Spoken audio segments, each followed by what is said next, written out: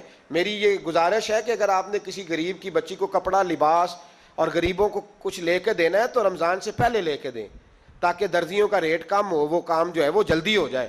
اور میری گزارش ہے مسلمانوں سے کہ اپنے سارے کام رمضان سے پہلے سمیٹ لو، اتنے قیمتی دن دوبارہ نہیں ملیں گے جو زندگی میں رمضان دوبارہ سے آ رہا ہے، سارے کام پہلے کر لو۔ ہمارے ہاں تو آپ یقین کر لیں، نہ درزی تراویاں پڑھتا ہے، نہ کپڑوں والا پڑھتا ہے، نہ کاج بٹن والا پڑھتا ہے، نہ نلکی والا پڑھتا ہے۔ وہ کہتے ہیں جی راشی سارا ان دنوں میں، وہ جو آخری 10 راتیں ہوتی ہیں نا رمضان کی، حضرت عائشہ صدیقہ رضی اللہ تعالیٰ عنہ فرماتی ہیں حضور ہمیں نفل کے لیے نہیں جگاتے تھے، پر رمضان کے آخری 10 دن فرماتے اٹھو، یہ سونے کا ٹائم نہیں۔ اور ہمارا وہی ٹائم سارا بازاروں میں گزر جاتا ہے، وہ جو کچھ لینے کا وقت ہے، شب قدر تلاش کرنے کا وقت ہے، وہ سارا ہم بازاروں میں گزارتے ہیں۔ ہم انشاءاللہ تعالی رمضان کی آخری 10 راتوں میں شب بیداری کریں گے، محفل کریں گے، تلاوت کریں گے، تسبیح پڑھیں گے، جو ہم سے ہو سکے گا۔ مسجدوں کا رخ کریں، یہاں پہنچ سکتے ہیں تو یہاں پہنچ جائیں، لیکن اپنا وقت ضائع نہ کریں۔ کوئی ایسا کام نہ کریں کہ جس میں ایک لمحہ بھی رمضان المبارک کا ضائع ہو۔ آخری بات سنیں، رمضان میں ہم نے کیا کرنا ہے؟ سارا سال دین کے لیے کوشش کی ضرورت ہے، سارا سال ہم جب کہیں جا کے دین کی بات کرتے ہیں تو ہمیں ایسا لگتا ہے کہ یہ لوگ بیچارے ترس رہے تھے کہ کاش کبھی پہلے ہمیں بات سننے کو ملتی۔ دین کی بات کی ہر وقت ضرورت ہے۔ رمضان کے اندر لوہا گرم ہوتا ہے، کیوں بھلا؟ شیطان قید ہو جاتا ہے۔ پہلے جب دین کا کام ہوتا ہے تو دو قوتیں آپس میں لڑتی ہیں، ہم تبلیغ کرتے ہیں، ایک دوسرے کو پیغام دیتے ہیں، شیطان جواب کے اندر کیا کرتا ہے کہ جب ہم یہاں کسی آدمی نے بات کی یا سنی تو بڑا دل نرم ہو گیا، لیکن جب گھر گئے تو شیطان نے پھر وسوسہ ڈال دی۔ جاگ رہے نا آپ لوگ ماشاءاللہ۔ رمضان میں ایسے نہیں ہوتا، صرف تبلیغ ہوتی ہے، شیطان قید ہوتا ہے، وہ کوئی غلط مشورہ دینے کی پوزیشن میں نہیں ہوتا۔ اب ہمیں کیا کرنا چاہیے کہ تبلیغ زیادہ کرنی چاہیے، رمضان میں درس زیادہ دینے چاہیے، درس زیادہ سننے چاہیے، زیادہ سے زیادہ جو بے نمازی ہے نا اس کو لانا چاہیے، جو روزہ نہیں نہ رکھتا اس پہ۔ ہمارے بزرگ بڑی ترتیب سے، ایک خواجہ گوہر الدین صاحب رحمۃ اللہ علیہ درویش ہوئے، تو ان کے علاقے کا جو چودھری تھا وہ روزہ نہیں رکھتا تھا۔ حکمت کے ساتھ دین پھیلتا ہے۔ یہ بات جو بتانے لگا ہوں یہ باہر جا کے نہیں بتانی آپ نے، صحیح ہے؟ وعدہ ہے نا پکا؟ اللہ تعالیٰ آپ کو جزائے خیر دے۔ کچھ لوگوں سے یہ بات اس لیے کی جاتی ہے کہ ان کو پریشانی ہو جاتی ہے، کہتے ہیں جی ڈکیا ہے ضرور دس لیے، باقی چاہے ولا تقربوا هذه الشجرہ۔ بہرحال وقت نہیں مرنا اس پہ کوئی بات کرتا۔ خواجہ گوہر الدین صاحب کے علاقے کا چودھری نا وہ روزہ نہیں رکھتا تھا، تو آپ کہتے ہیں میں درخت کے سائے کے نیچے بیٹھا ہوتا تھا تو وہ صبح صبح حال لے کے چلا جاتا، تو جب وہ واپس آتا نا دوپہر کو تو اس نے حقہ پکڑا ہوتا اور کش لگا رہا ہوتا۔ خواجہ صاحب نے ایک دن بلایا، کہتے چودھری تو روزہ کیوں نہیں رکھتا؟ تو اپنی بولی میں پنجابی میں کہنے لگا جی عورتیں جان چھوٹ دیا، حقہ سیاپا میری جان نہیں چھڑدا، مینوں روٹی پانی دا کوئی نہیں حقہ، اگر مینوں نہ طلب کرے تو میں روزہ رکھ لاں۔ تو خواجہ صاحب کہنے لگے کان میرے قریب کر، اس نے کان قریب کیا، کہنے لگے کسی مولوی پیر کو نہ بتانا، میرے فتوے پہ عمل کر لے، تو نے سویرے روزہ رکھنا ہے، حقے کی چھٹی تجھے میں دے دیتا ہوں، حقہ پی لیا کر، روٹی نہیں کھانی، پانی نہیں پینا، کوئی اور مشروب نہیں لینا، حقے کی چھٹی۔ اس نے کہا جناب آپ ہاتھ میں لائیں، پھر تو بات پکی ہو گئی، سویرے انشاءاللہ روزہ آگا، آپ دیکھیں گے۔ اللہ والے حکمت سے تبلیغ کرتے ہیں، وہ صرف دین بتاتے نہیں، وہ دین روح تک اتار دیتے ہیں، اتر جاتا ہے۔ یعلمکم الکتاب والحکمہ، دانائی کے ساتھ کہا یہ تیرا میرا، کہا جناب آپ اتنے بڑے درویش ہیں، بات ختم ہو گئی۔ تو چودھری صاحب نے اگلے دن روزہ رکھ لیا حقے سمیت، تیسرے دن پھر رکھا، تو چوتھے دن لا کے نہ حقہ، خواجہ صاحب کہتے ہیں میں دوپہر کو بیٹھا تھا تو زور سے میرے پیروں پہ مارا، کہنے لگے میں کڈا پاگل ہاں، نہ کھانا نہ پینا، جی ٹکر تو بغیر سر سکتا ہے تو حقے تو بغیر بھی سر جاتا ہے، اے پیا جو حقہ، میں اس کو بھی نہیں پیوں گا آج کے بعد، چھٹی ہو گئی۔ اگر روٹی تو بغیر ٹائم لگتا ہے تو حقے تو بغیر بھی۔ میرے ساتھ ایک حاجی صاحب 40 دن کے لیے گئے تھے حرمین شریف حج کرنے، ایئرپورٹ پہ انہوں نے سگریٹ لگا لیا، تو میں نے کہا صاحب اس کو چھوڑ کے دیکھیں بھلا کیا ہوتا ہے۔ 40 دن میرے ساتھ واپس رہے، کہنے لگے اللہ جانتا ہے حضرت جی کچھ بھی نہیں ہوا، ایسے ہی مصیبت۔ تو بھائی کچھ بھی نہیں ہوتا، آپ تھوڑا سا دیکھیں کون آدمی نہیں رکھتا اس کو سمجھائیں، حکمت کے ساتھ سمجھائیں۔ اسی طریقے سے یہ جائز نہیں ہے، ویسے روزہ رکھ کے حقہ پینا جائز نہیں، انہوں نے اس خاص آدمی کے لیے حکمت بیان کی تھی۔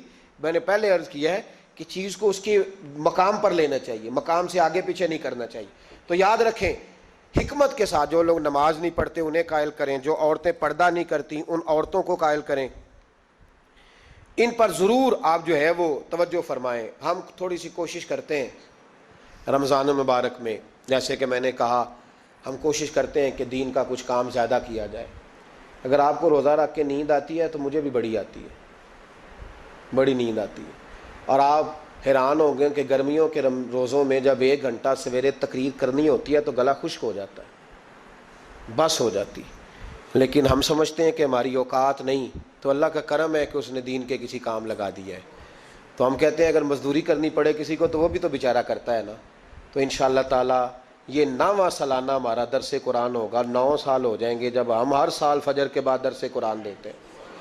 اس دفعہ میرے لیے ذرا زیادہ مشکل تھی، مجھے پورے ملک سے لوگوں نے کہا کہ 5 دن ہمارے پاس، 4 دن اس شہر میں، 3 دن اس شہر میں۔ اس میں مجھے کچھ بہتریاں بھی نظر آ رہی تھیں، کچھ اس پہ ہم نے مشاورت بھی کی کہ 4 دن کے مختلف شہروں میں درس رکھے جائے۔ پھر میرے کونے سے ایک آواز آئی دل کے کہ سارا سال ہم گھومتے ہیں لیکن یہ 1 مہینہ جو ہے یہ اپنے شہر میں ہی بتانا ہے، یہیں رہنا ہے۔ انشاءاللہ باہر سے بھی لوگ آتے رہیں گے۔ آپ سے میری اپیل ہے کہ آپ میزبان ہیں، آپ صبح وقت پہ وہاں پہنچیں، ٹائم پہ آئیں اور دوسرے آنے والوں کا استقبال کریں۔ الحمدللہ ہزاروں لوگ اس میں شریک ہوتے ہیں۔ اس دفعہ بھی حسین میرج ہال میں درس قرآن ہوگا انشاءاللہ تعالی۔ آپ حضرات نے وقت پہ آنا ہے، وقت پہ پہنچنا ہے۔ پھر اگلے 10 دن یہاں اعتکاف ہوگا، ساری رات شب بیداری کا بندوبست ہوگا انشاءاللہ تعالی۔ بڑی جلدی ہم ایک بہت بڑی وسیع جگہ پہ اس انتظام کو لے جائیں گے۔ اللہ تبارک و تعالی بڑی مدد فرمائے گا انشاءاللہ تعالی۔